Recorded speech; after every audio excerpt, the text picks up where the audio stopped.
No matter how late my husband came home each day, he would always put on his overalls before bed and do this silly little dance just to make me smile. And this was the kind of man he was.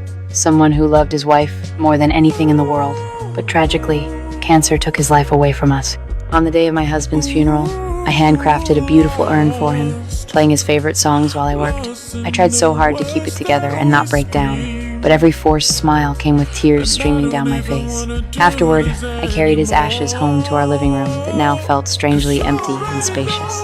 Gone was all the usual hustle and bustle, and missing was that sweet, caring voice I'd grown so used to hearing. All I could do was set down my forever sleeping beloved and dial his voicemail over and over again. It was the only way I could still hear his vibrant voice. I'd make 2 cups of coffee every time, then slip on his jacket to catch just a hint of his lingering scent. I used to always ask my husband to turn off the lights when I went to bed, but when I'd roll over to wrap my arms around the pillow next to me, that empty feeling of reaching for nothing would snap me right back to reality.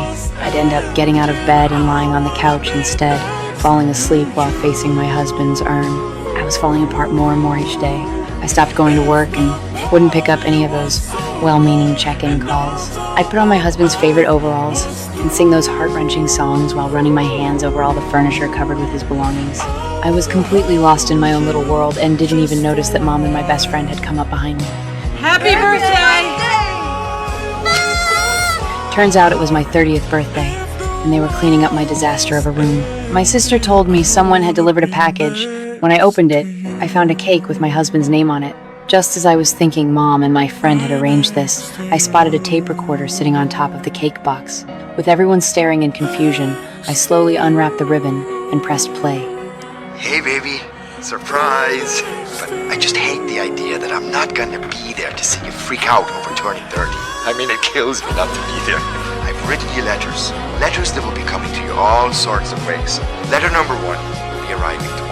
I want you to get dolled up and just go out and celebrate tonight. Denise, make a plan. I'm on it.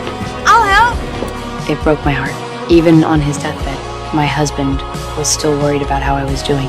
After taking a moment to cry, I decided to honor his wishes. I put on a pretty dress and went out to celebrate with my friend. But even in that high-energy atmosphere, I couldn't find any joy.